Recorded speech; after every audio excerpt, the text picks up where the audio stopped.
What if the angriest man in Judge Caprio's courtroom wasn't there to fight a ticket at all, but to lose the last excuse he had left for falling apart? Drop a comment telling us where you're watching from, because this is one of those stories people never forget. Before this ends, one judge is going to say 7 words that silence an entire room, and if you still believe decency matters, hit that subscribe button right now. Like this video if you believe justice should have a heart. And share this with someone who needs to see what real strength actually looks like. By 8:42 on a gray Thursday morning, the air inside Providence Municipal Court felt stale enough to chew. The old wood benches carried that familiar scent of lemon polish, wet coats, and winter city streets. A radiator hissed near the back wall. Court clerk Maria Russ was calling case numbers in the steady, tired rhythm of someone who had seen every excuse a person could invent, and most of the truths they were too ashamed to say out loud. Then the side door opened, and every head in the room turned. The man who stepped in looked like trouble before he ever spoke a word. He was 36, broad-shouldered, close-cropped dark hair going silver at the temples too early, jaw clenched so hard the muscles jumped. He wore a faded tan Carhartt jacket over a black thermal Henley, Levi's with a frayed knee, and a pair of sand-colored military boots that had been polished at some point in their life, but not recently. On his left wrist sat a cheap Timex Expedition with a cracked face. He carried a folded traffic summons in one hand and a manila envelope in the other, like both pieces of paper had personally insulted him. His name was Marcus Hale. Former Staff Sergeant, United States Army. 2 tour in Iraq. Bronze Star. Purple Heart. And at that moment, to everyone in that room, he was just another furious defendant who thought his story ought to matter more than the rules. The clerk looked up. Mr. Hale. Marcus didn't sit. I'm here. Not loud, not yelling. Worse.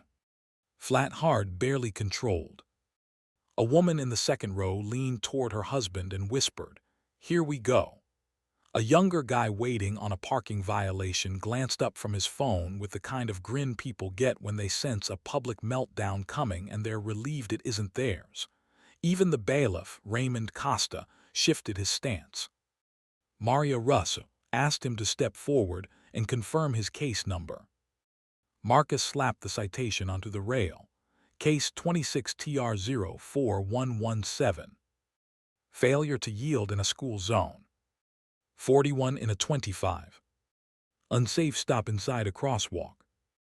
Ticketed on Broad Street at 7:18 a.m. on February 3rd, directly outside St. Anthony Academy, Providence, Rhode Island. When Maria read the charges aloud, there was an immediate reaction from the gallery. Not loud, but there. A murmur, a stiffening, that low ripple of public disgust that comes whenever school kids get mentioned. If you've ever seen someone judged before they even finish walking to the podium, hit that like button, because what happened next says a lot about all of us. Judge Frank Caprio was already seated, glasses low, hands folded, listening in that deceptively gentle way he had that made people forget he caught everything. The courtroom camera's red light blinked near the back. Outside, rain ticked against the high windows. Somewhere in the hallway, another gavel cracked from another room. Marcus stood at the defendant's spot like it was enemy territory. "Mr. Hale," Judge Caprio said, voice calm, "you received a citation for speeding in a school zone and stopping in a marked crosswalk while children were present." Marcus looked straight at him. "I know what the paper says." Now the room got still. It wasn't a shout, it wasn't contempt, it was something sharper, a challenge wrapped in exhaustion. Judge Caprio didn't move. "All right," he said, "tell me what happened." Marcus exhaled through his nose and glanced toward the camera, toward the gallery, toward anything except the judge. "I was driving. Officer stopped me, wrote the ticket. That's what happened." A couple of people actually smirked. It looked bad, it sounded worse. Here was a man with veteran plates on a 2011 blue Chevy Silverado, A man who looked strong enough to carry a refrigerator by himself, acting like the whole court was wasting his time. He had the posture of someone bracing for attack and the attitude of someone who dared anybody to try. The combination made him instantly unlikable. Judge Caprio leaned back a fraction. "You don't think there's anything else I should know?" Marcus's mouth twitched. "No, sir, not unless the speed limit changed while I was deployed." That got a reaction. A sharp inhale from the gallery. A disapproving glance from the bailiff. And from somewhere near the back, a whispered, "Unbelievable." It was the first outrage beat of the morning, and everybody felt it. The veteran card, the sarcasm, the school zone, the disrespect. It was almost too easy to decide who Marcus Hale was. So easy, in fact, that most people did. And yet Judge Caprio did not. He looked at the citation again, then at Marcus's face, then at the manila envelope in his hand. "You came in here carrying more than one piece of paper, Mr. Hale." Marcus tightened his grip on the envelope. The judge saw that too. "Would you like to explain what's in there?" For the first time, the bravado slipped. Only for a second. Only enough for people paying close attention. Marcus looked down. "No."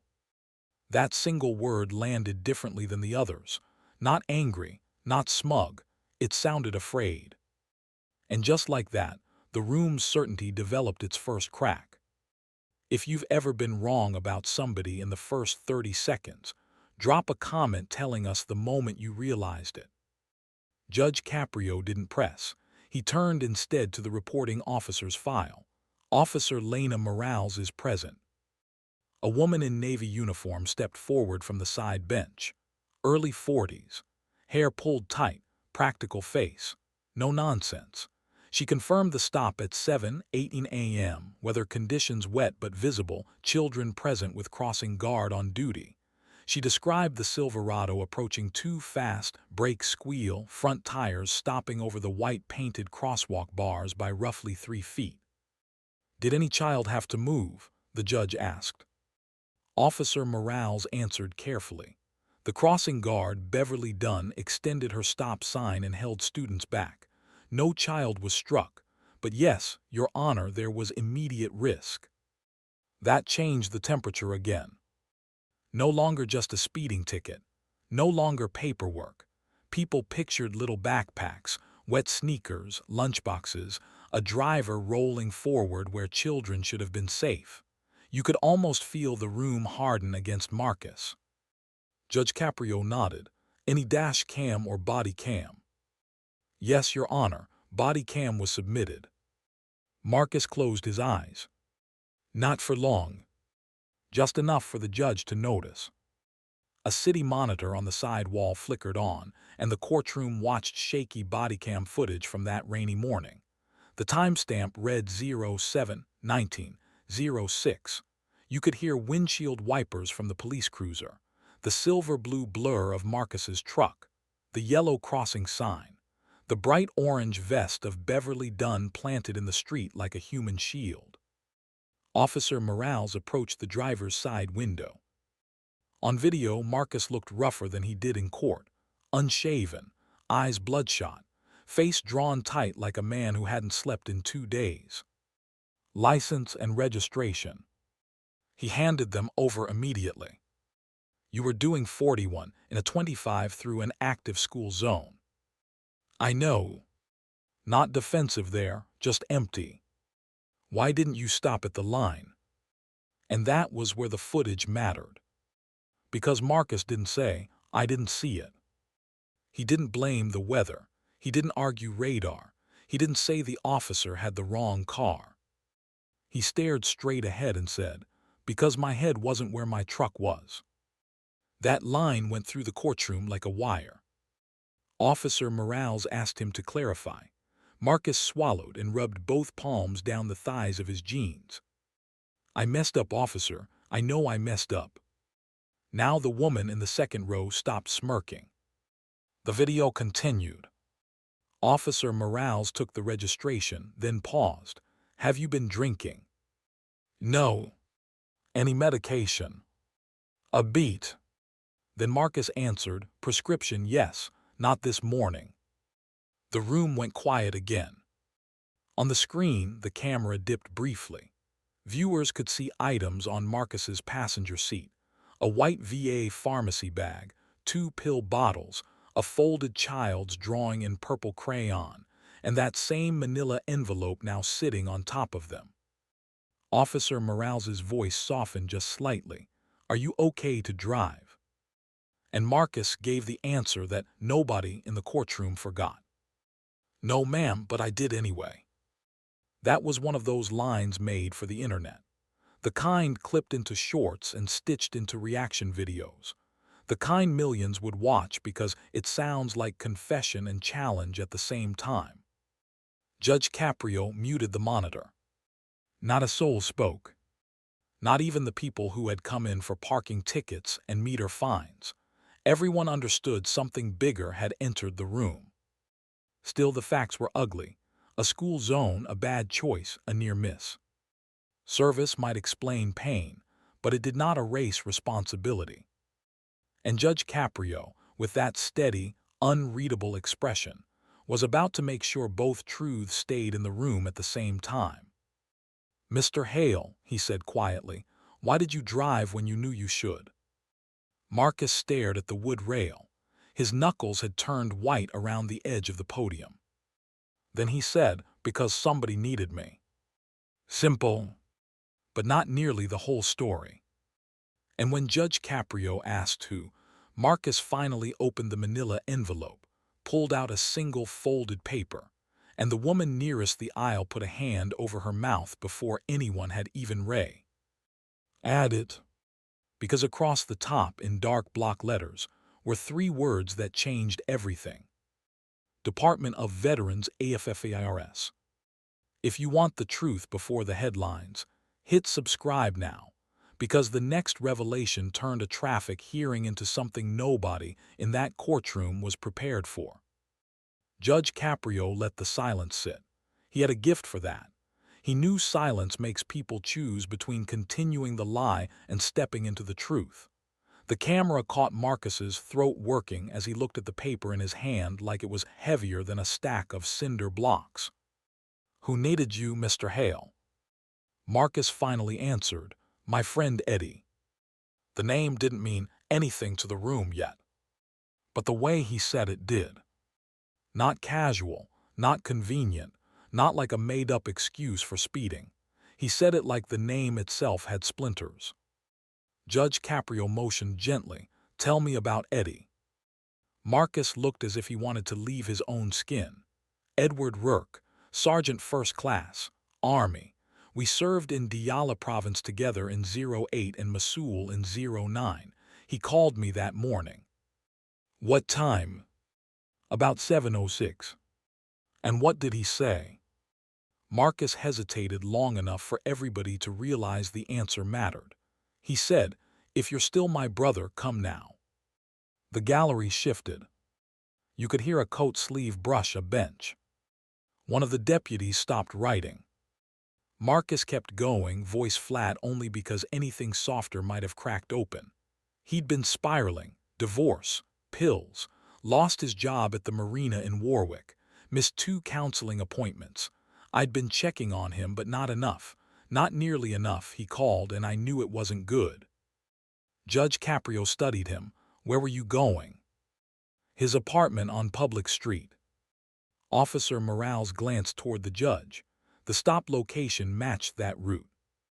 Now the courtroom had its first big reversal. The arrogant driver in a school zone was suddenly also a veteran racing toward a brother in crisis. Not innocent, not absolved, but human in a way people hadn't expected. The contempt in the room didn't vanish. It split. Half still believed reckless was reckless. The other half had already started asking what they would have done. Marcus seemed to feel that shift, and he hated it. He straightened, jaw hard again. Don't do that. Judge Caprio blinked. Do what? Don't make that face like this is where I ask for a break because I wore a uniform. I'm not here for pity. That was the arrogance everyone could recognize, but now it had context. It sounded less like pride and more like armor. Judge Caprio answered without flinching. "Nobody said pity, Mr. Hale. I asked for truth." That line hit. A woman in the gallery whispered, "Wow." Marcus looked away. Judge Caprio continued, "Did you get to Mr. Rourke in time?" And there it was. The question every person in that room suddenly understood was coming. Marcus didn't answer. Judge Caprio repeated softer, "Did you?" Marcus swallowed once. "No, sir." A murmur passed through the courtroom like a cold draft. Officer Morales lowered her eyes. Maria Russo stopped moving her pen. Marcus went on, because apparently once the first painful fact got dragged into daylight, the others were already lining up. By the time I reached the building, EMS was already outside. A neighbor had heard his son crying through the door. They found him in the bedroom. No one needed the next words, but he said them anyway. Eddie died at 7:31 a.m. The timing dropped like a stone. Ticket at 7:18. Death at 7:31. 13 minutes. 13 minutes that Marcus had been on the road, in a school zone, pulling into danger, then pulled over by police while the man he was racing to save disappeared forever. That is the kind of detail that changes the way a room breathes. One woman covered her mouth. A man in a work hoodie leaned back and stared at the ceiling. Even the people who still believed Marcus deserved the ticket now had to hold that belief beside something heavier than anger. If this story is already getting to you, like the video, not because what Marcus did was right, but because the truth is never as simple as the first impression. Judge Caprio folded his hands. "Mr. Hale, did you tell Officer Morales any of this during the stop?" Marcus shook his head. "No." "Why not?" "Because by then it wouldn't have mattered." Officer Morales spoke for the first time since the footage ended. "Your Honor, if I may." The judge nodded. "When I stopped Mr. Hale, he was agitated but compliant. He admitted fault immediately. He did not mention a suicidal friend. If he had, I would have called rescue and requested another unit. But he didn't." There it was, another complication, another reason not to romanticize what happened. Marcus had held back information that might have changed how the officer handled the stop, maybe because of pride, maybe shock, maybe because some part of him had already sensed he was too late. Judge Caprio looked at him. "Why didn't you saw?" "Wyatt." Marcus gave a bitter little laugh with no humor in it at all. "Because I heard myself in my own head, and it sounded like an excuse." That line moved through the room too. Not viral this time, personal. A man who had come in looking combative was starting to sound like someone who had spent a long time putting himself on trial. Judge Caprio nodded once, then turned to the file. "I have letters attached to this matter, one from a crossing guard, one from a school principal, and one from a VA counselor. Did both parties submit these?" Maria Russo confirmed they had. The judge lifted the first page. "Before I read these, Mr. Hale, I need to ask you something directly. Were you sleep-deprived that morning?" "Yes." "How long had you been awake?" Marcus took a breath. "Since the day before, about 31 hours. There were more whispers. 31 hours. Now the prescription bottles on the passenger seat, the flat affect on body cam, the delayed braking, the admission that his head wasn't where his truck was. It all snapped into a harder, more dangerous shape. "Why were you awake that long?" the judge asked. Marcus stared at a knot in the wood paneling. "Nightmares." No details, just one word. But that single word opened a door big enough for the rest of the story to walk through. Because this didn't start at 7:06 that rainy morning. It started years earlier in Iraq under a blown-out sky the color of dirty metal, where Marcus Hale learned how fast a life could vanish, and how long guilt could keep echoing after the blast stopped. He had grown up in Cranston, Rhode Island, son of a city bus mechanic named Walter Hale and a school lunch aide named Denise Hale. Baseball kid. Good student, not a great one. Joined the Army at 19 because college felt too expensive and the recruiter made certainty sound honorable. By 22, he was in Diyala province learning the difference between fireworks and incoming rounds by sound alone. Eddie Rourke was older by 6 years, from Fall River, Massachusetts, a staff sergeant with a crooked grin and a way of talking to terrified rookies like they were already the men he believed they could become.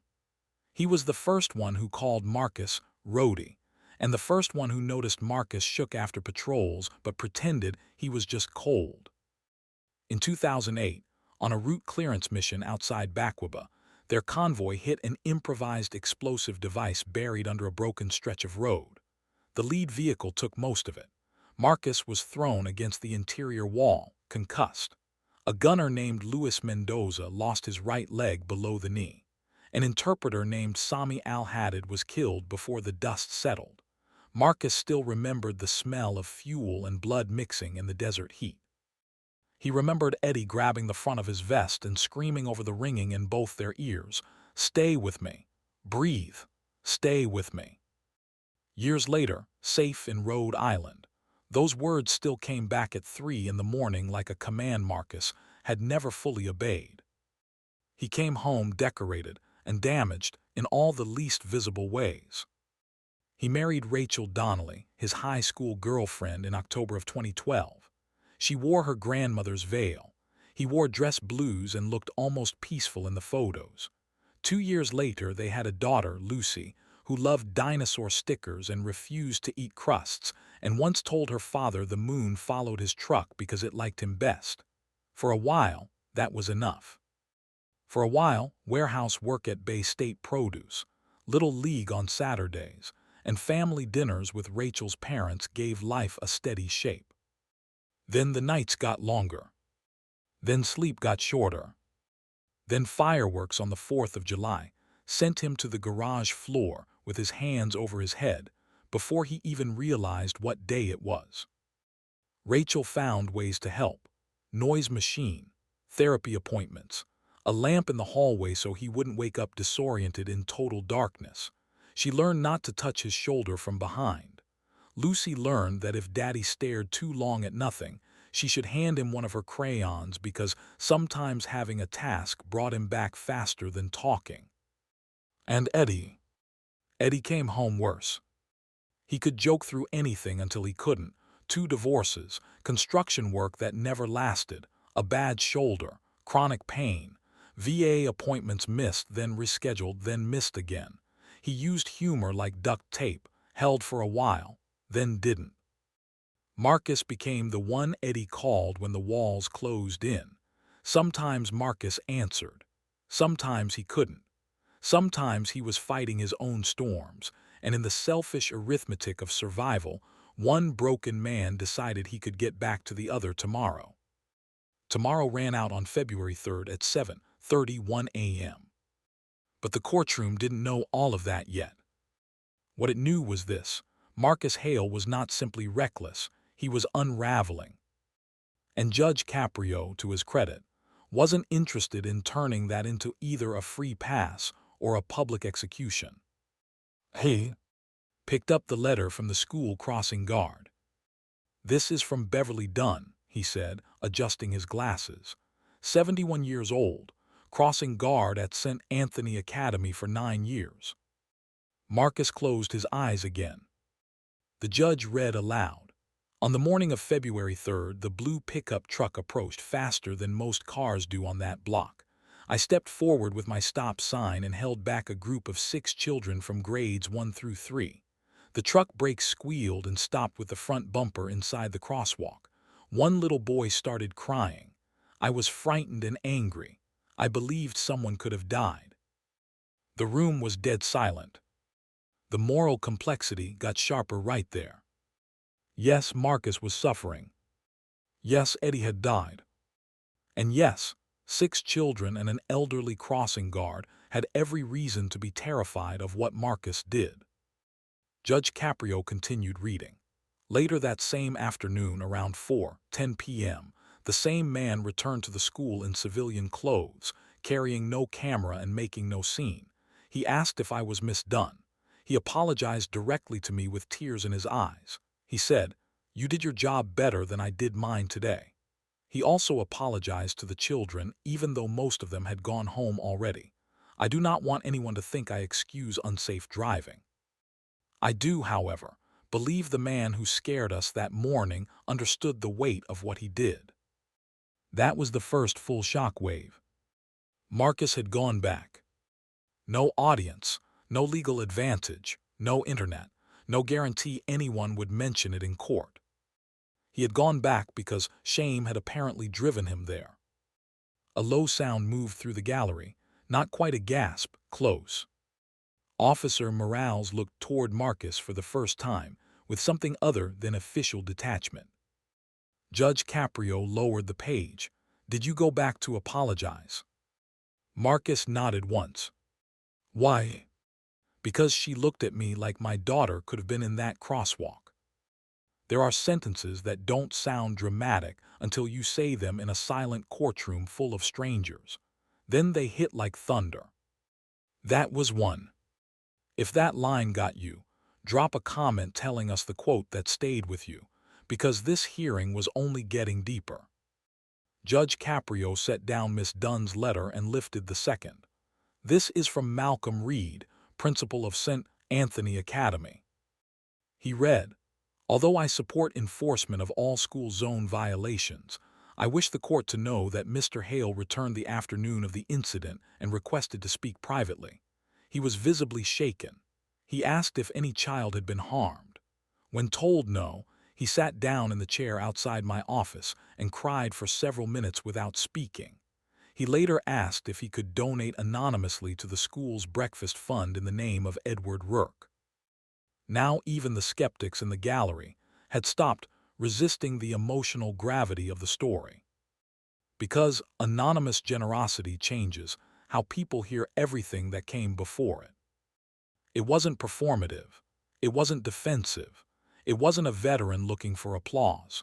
It was a man trying, too late and imperfectly, to place something decent on the scale after nearly tipping it toward tragedy. Judge Caprio looked up. "Mr. Hale, did you do that?" "Yes, sir." "How much?" Marcus shrugged. "Doesn't matter." The judge held his gaze. "How much?" $800.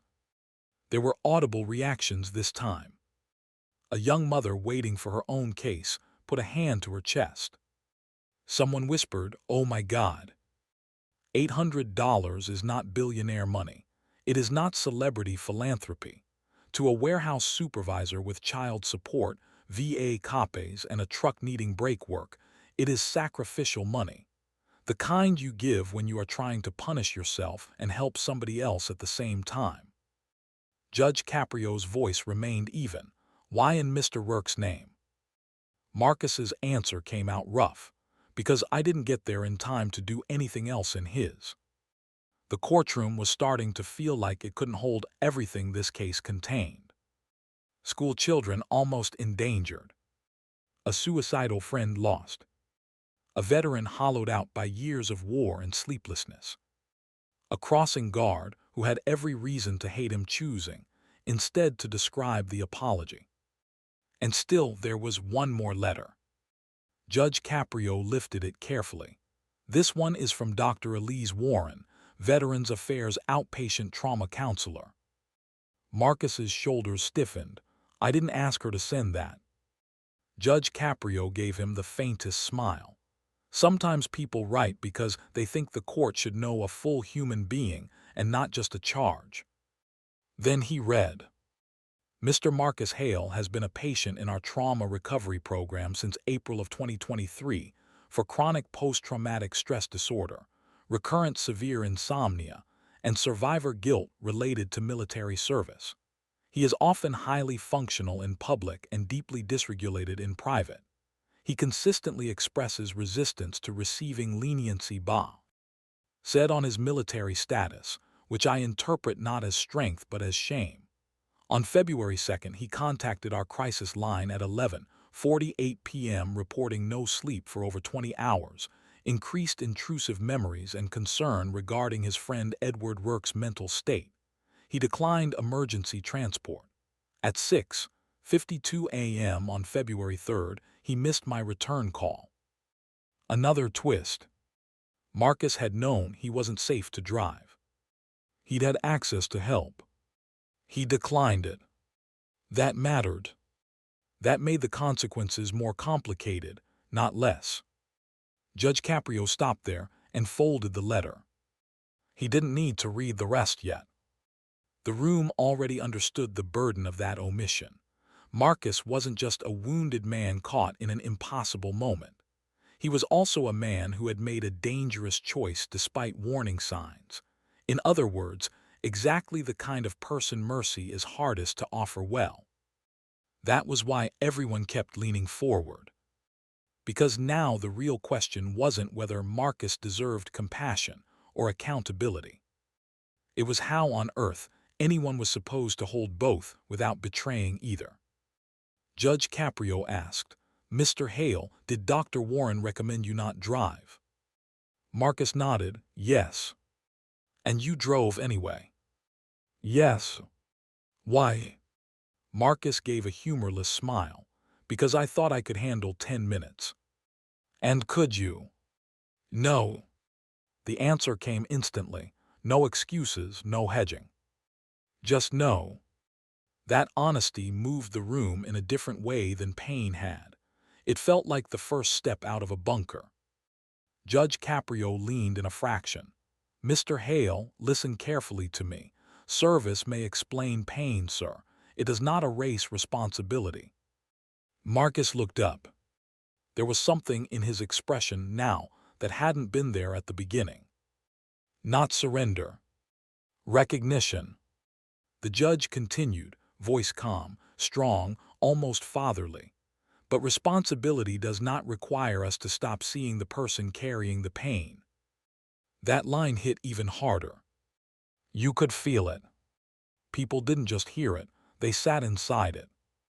And then, just when the hearing seemed like it had shown all its cards, Maria Russo stepped toward the bench and handed the judge one more item that had just been delivered from the side table. A flash drive. Judge Caprio frowned. "What is this?" Officer Morales answered, "Surveillance footage from Romano's Bakery on Broad Street, Your Honor. Their camera faces the crosswalk. It was submitted this morning by counsel for the city." Marcus's face changed. Not fear exactly. Worse. Resignation. Because if the body cam had shown the stop, the bakery footage would show the moment before it, the actual danger, the part no confession could soften. Judge Caprio looked at the screen, then at Marcus. "Should we play it?" Marcus took one shaky breath. "Yes, sir. If you're still here, stay with me, because the footage they played next didn't just change the hearing. It changed the way everyone in that courtroom saw guilt itself." The bakery camera was mounted under a green awning slick with rain. The picture quality wasn't perfect, but it was good enough. Timestamp 07/17/42, Broad Street. School signs reflecting wet asphalt.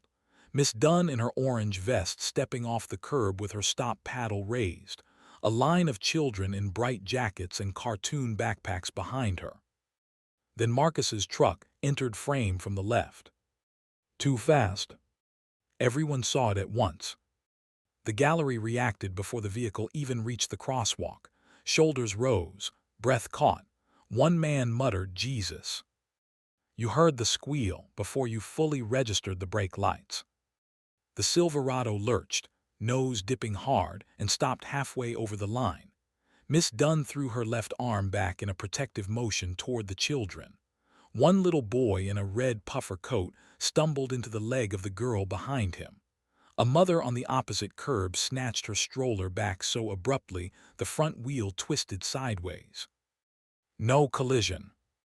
No blood. No headline-level disaster. and yet everyone watching knew how close it had come. This was not abstract anymore. It was visual, concrete, impossible to explain away. Judge Caprio let the clip run a second time in silence. Marcus watched it all without blinking. When the screen went dark, he looked almost pale. The judge asked the question no one else could ask with the same authority. What do you see when you watch that? Marcus's voice came low and raw. I see a man who shouldn't have been behind the wheel. Judge Caprio held the silence. Marcus kept staring at the dark screen. I see Miss Dunn doing her job. I see those kids trusting the adults around them. I see my truck where fear was instead of where it should have been. He swallowed. And I see my daughter in every one of those jackets. Nobody moved.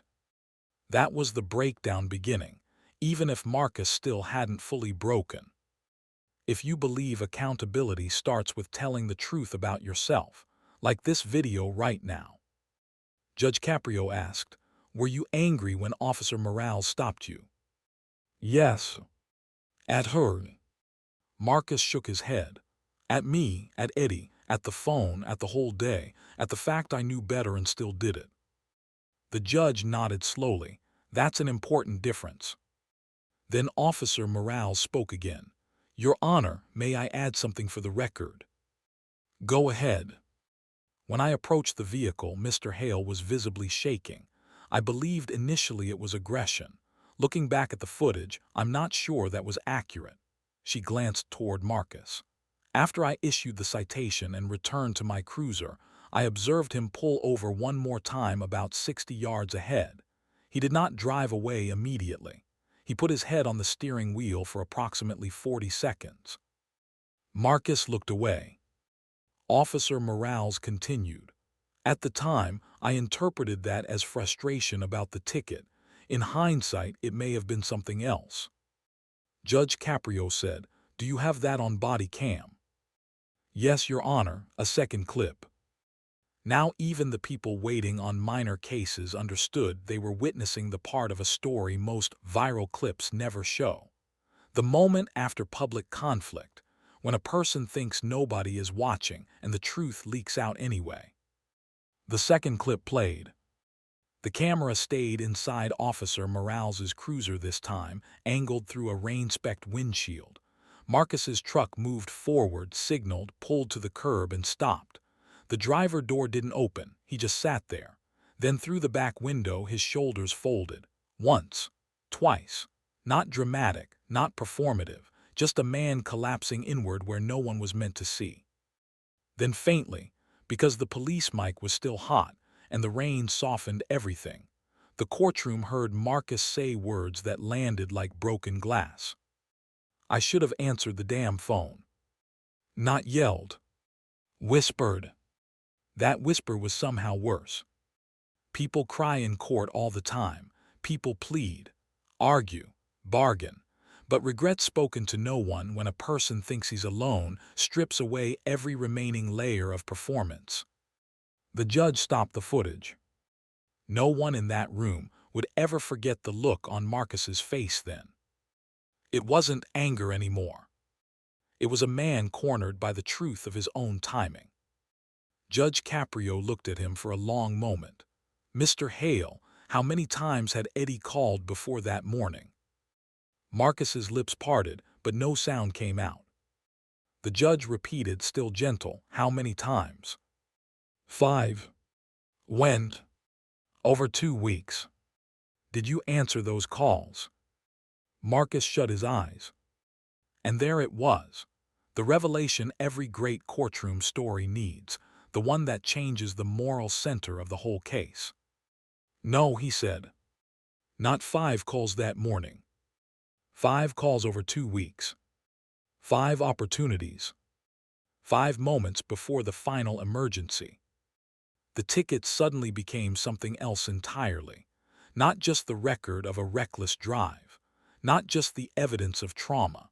It was the paper trail of a man trying to outrun the guilt of all the moments that led up to one irreversible morning. The room felt it. Everybody did. The judge's next question came softly enough that you had to lean in to hear it. Why didn't you answer? Marcus opened his eyes, and for the first time since he entered the courtroom, there was no hardness left in them. Just shame. Because I was tired of being his rope. The line stunned the room. He rushed on before anyone could judge it too quickly. Every week it was another crisis, another drink, another missed appointment, another borrowed $50, another promise he'd do better. I loved him, but I was drowning too. Rachel was begging me to stop carrying everybody. Lucy was asking why I always looked sad. Eddie called, and part of me looked at the phone and thought, not tonight, not again. His hands were shaking now. Then he texted at 6:58 that morning, just 5 words. Marcus looked straight at the bench. Don't let Owen find me. A woman gasped openly. Owen. Now there was a child in the story, another victim, another layer of consequence. Judge Caprio asked, Owen is his son. Marcus nodded, 9 years old. And where was he? In the apartment. At that, an awful silence fell over the room. Because everybody knew what that meant. The neighbor hearing a child cry through a door, EMS arriving, a son old enough to remember sounds, rooms, shadows, maybe even the shape of that morning for the rest of his life. Schadenfreude had officially died there. No one was enjoying this.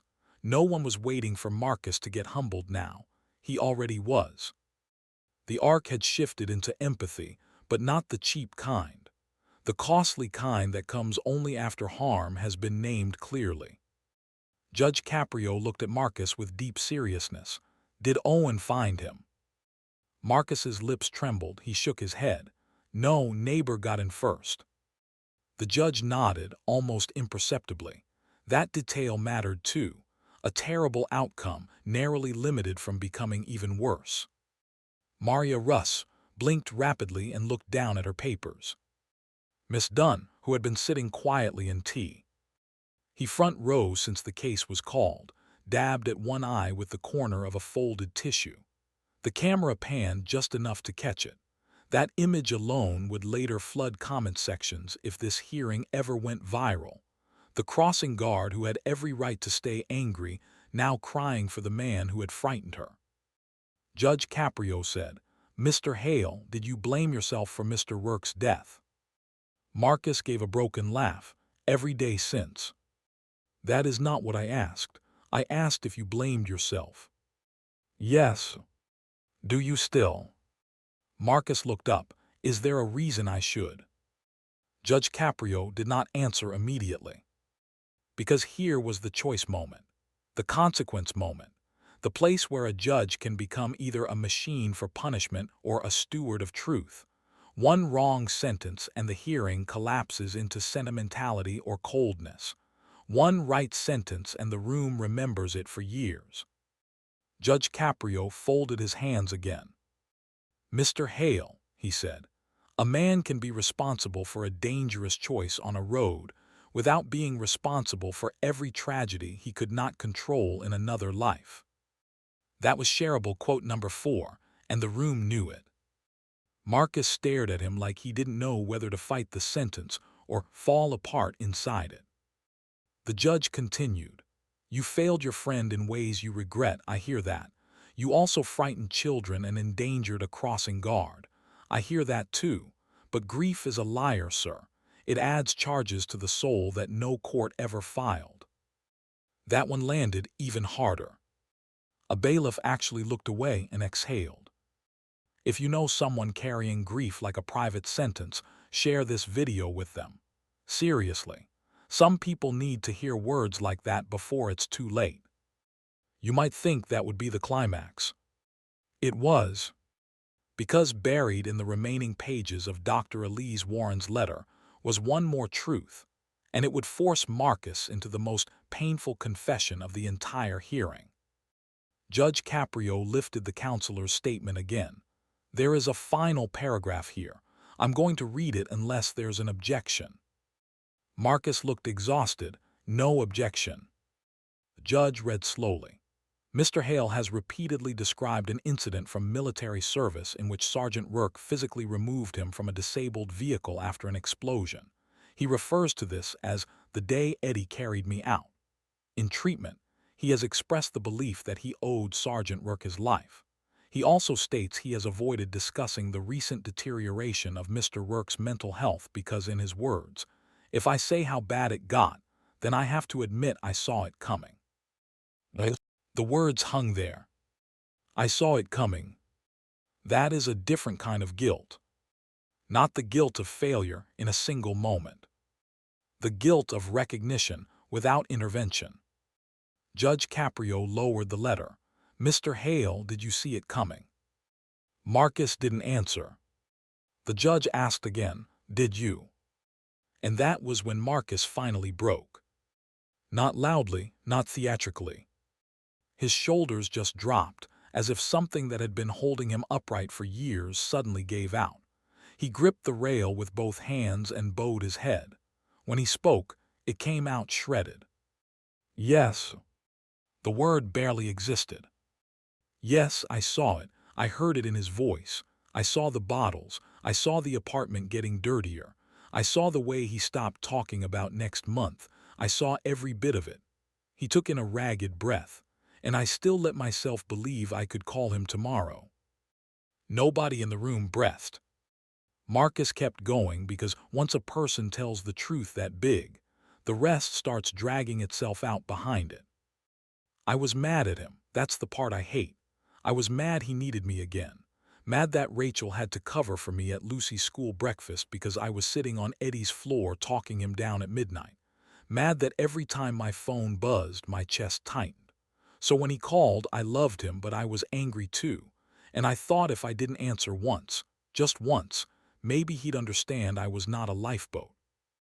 He laughed one ugly breath. Then he called again, and then that text came in, and I drove like hell, and I almost got a kid killed, and I was still too late. There was not a dry eye visible in the first 3 rows. Even Officer Morale stood with her hands clasped so tight the knuckles blanched.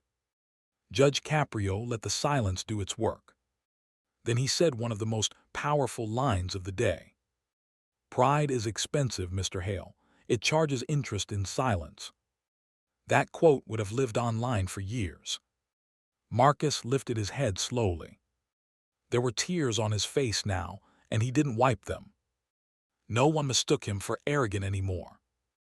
What they saw instead was a man who had confused hardness for strength so long he had nearly let it ruin every good thing still left in his life. And then the side door opened.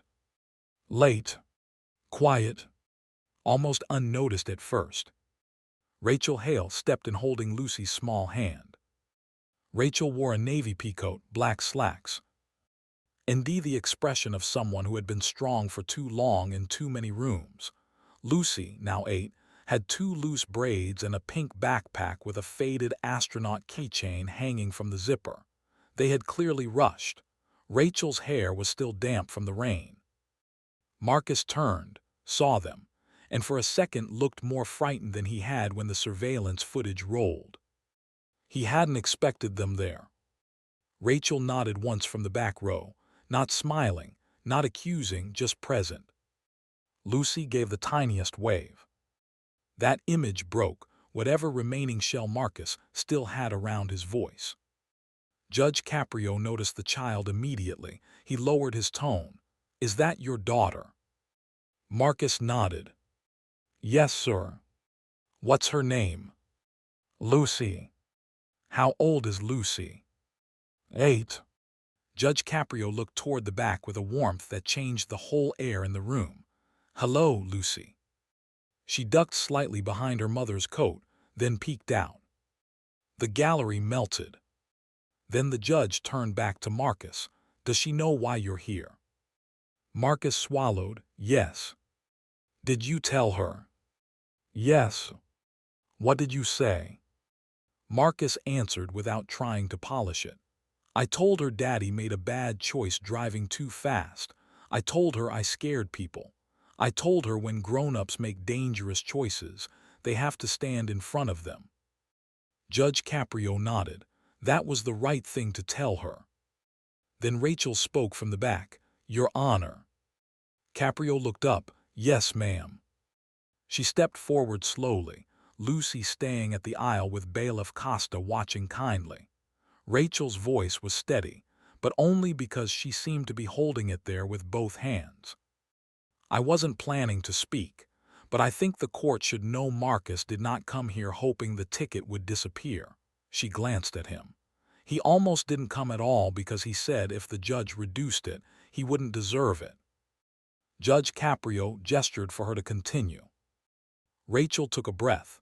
Since February, he stopped driving when he hasn't slept. He gave me the truck keys twice when I asked and once when I didn't. He's gone back to treatment. He's been present with our daughter in a way I haven't seen in years, and he still wakes up some nights thinking he should have answered that phone. Her voice caught there. She steadied it. I'm not asking this court to erase what he did. I'm asking you to understand that this morning isn't the first time he's been standing trial. That line hit like a hammer wrapped in velvet. People in the gallery looked from Rachel to Marcus and back again, with the unmistakable expression of people witnessing truth too intimate for a public room, yet somehow exactly where it needed to be heard.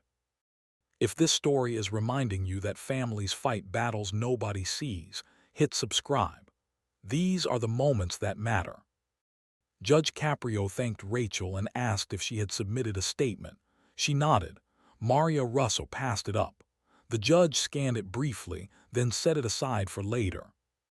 Mr. Hale, he said, do you want your daughter to remember you as the man who outran his pain, or the man who finally turned and faced it?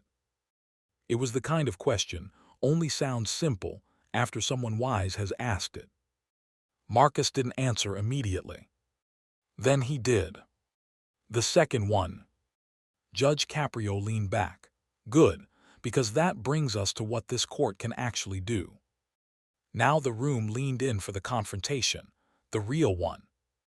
Not between judge and defendant.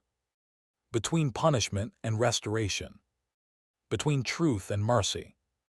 Between the part of America that wants people crushed for failing, and the part that still believes broken people can be told the truth without being thrown away. Judge Caprio spoke carefully. The city has evidence of a real violation. The footage is clear. The danger was real. A crossing guard and several children were placed at risk. So let us begin there. This was serious. Marcus nodded, tears drying on his face. The judge continued.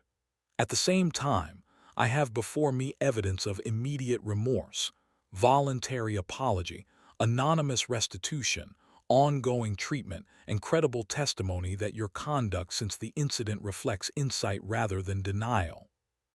He paused. Then came the line nobody expected. Mercy without truth is weakness. Truth without mercy is cruelty. The room reacted visibly to that, heads nodding, eyes widening. Even people who had no idea what was about to happen recognized they were hearing something bigger than a traffic ruling. Judge Caprio turned to Officer Morales. Officer, has Mr. Hale had any subsequent violations since this citation? No, Your Honor. To Miss Dunn's knowledge, any contact or harassment after the apology? No, Your Honor. Her letter explicitly states the contact was respectful and brief. The judge nodded, and the city's recommendation. Maria Russo read it from the file. Standard fine plus court costs, Your Honor. No enhancement requested. Standard. Ordinary. Routine. Which made what happened next anything boo. T. Judge Caprio looked directly at Marcus.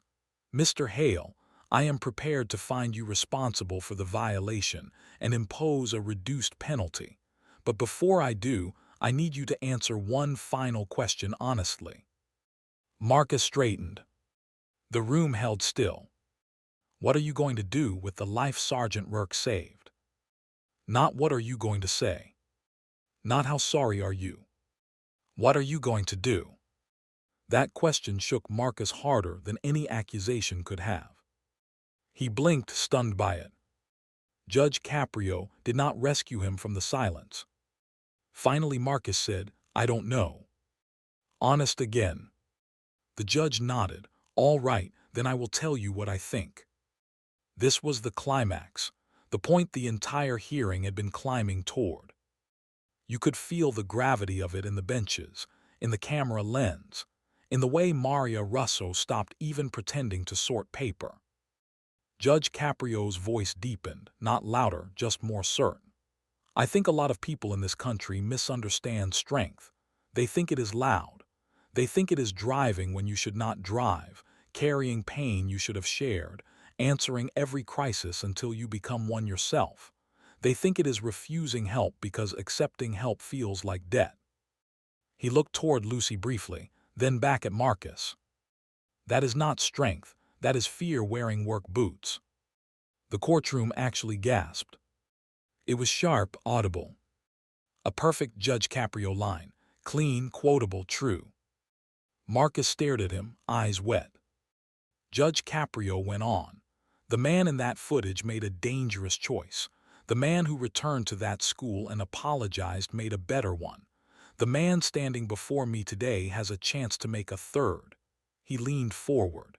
"And the third choice is the one that will decide what your daughter remembers." By then, people in the gallery were openly crying. Rachel had one hand over her mouth.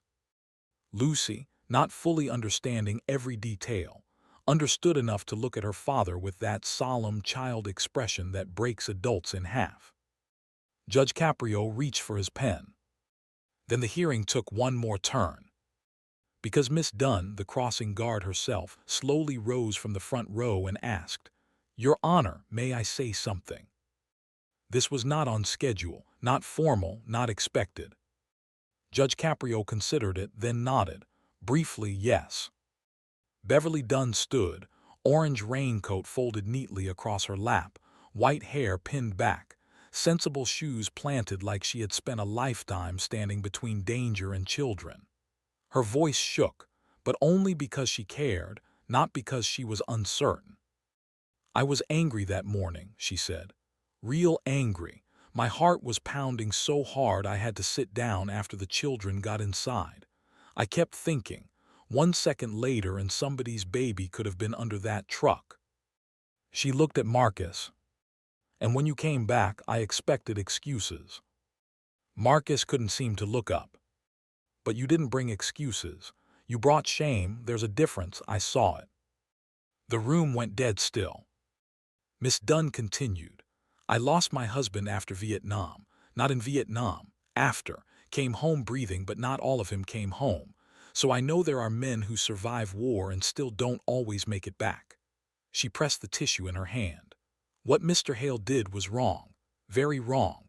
But I do not want that little boy Owen to grow up and hear that another man who loved his father got thrown away too." That line sent tears across the room like rain through a cracked roof. Judge Caprio lowered his eyes for a moment. Officer Morales wiped her cheek. Even the younger guy with the phone had stopped pretending to be casual. Miss Dunn finished softly. "If the court shows mercy, it won't insult what happened on that crosswalk. It will honor what he did after." That was the forgiveness twist. Not easy, not sentimental, earned. And it changed everything again. If you believe forgiveness is strongest when it tells the truth first, drop a comment with the word grace. Judge Caprio thanked her and asked her to sit. Then before speaking, he opened Rachel's written statement and read one sentence silently. Whatever it said, it hit him. He looked toward the back and asked, "Mrs. Hale, did your daughter draw that picture that was on the passenger seat?" Rachel nodded. "Yes, Your Honor." "What was it?" Rachel smiled sadly. "A truck under a moon," she wrote. "Come home slow, Daddy." The entire courtroom went silent in a new way. Not with tension. With heartbreak. Marcus's face crumpled. He covered his eyes with one hand, and this time he didn't try to stop the tears. That child's drawing, sitting beside the VA pills, the missed calls, the manila envelope, and the reckless urgency of one doomed morning. It was all there in a single image. Come home slow, Daddy. People never forget visuals like that. Neither do viewers. Judge Caprio rested his pen. Then, almost as though the universe wasn't finished yet, Maria Russo stepped up once more with a final envelope that had been left at the clerk's desk by a messenger just minutes earlier. "Your Honor," she said quietly, "this arrived from Nora Rourke, Eddie's ex-wife, mother of Owen." Marcus looked stunned. "She sent something." Maria nodded. Judge Caprio opened it carefully and unfolded a handwritten letter on blue-lined paper. He scanned the first lines, then looked at Marcus. "Would you like me to read this aloud?" Marcus looked like he might stop breathing. "Yes, sir." Judge Caprio read. "To the court, my name is Nora Rourke. Eddie and I were divorced, but we shared our son, Owen. I was told Marcus Hale is appearing over a traffic citation connected to the morning Eddie died. I cannot speak to the legal matter. I can only speak to the man. After Eddie's death, Marcus paid for the funeral flowers we could not afford and then told me not to say where they came from. He sat with Owen at the burial when my own brother was too angry to come. He has taken Owen fishing 3 Saturdays in a row and never once mentioned guilt. Only stories about his father laughing in the desert over burnt coffee." There were tears all over the room now. The judge continued. "Owen asked me last week if Mr. Marcus is still sad. I said yes. Owen said, 'Tell him Dad was sad too, and that doesn't make him bad.' I do not excuse dangerous driving. I also do not believe Eddie would want another soldier buried under shame for not being superhuman. If there is room in this court for accountability and mercy to stand together, I hope you will let them." By the time the judge reached the end, Rachel was crying openly. Miss Dunn was crying. Officer Morales had her head bowed. Marcus looked wrecked. And everyone in that room knew they were watching something rare. Not the cancellation of consequence, but the widening of justice until it could hold the full size of a human life. Judge Caprio folded the letter with extraordinary care. Then he spoke the 7 words promised at the beginning, and the room froze around them. "This court will not bury the living." No one moved. No one coughed. No one even rustled a jacket. Judge Caprio continued. "Mr. Hale, I find you responsible for the school zone violation. The danger was real. That truth matters." He looked at the citation again. "However, in light of the compelling evidence of immediate accountability, sincere remorse, voluntary restitution, ongoing treatment, and the requests for mercy from those most affected, I am reducing this matter to court costs only." A wave of emotion hit the room. Not cheering, this wasn't that kind of room. Something more powerful. Relief. Judge Caprio lifted a hand gently before anyone reacted too strongly. "I'm not finished." The room settled again. "Mr. Hale, I cannot order what matters most here. I cannot order you to sleep.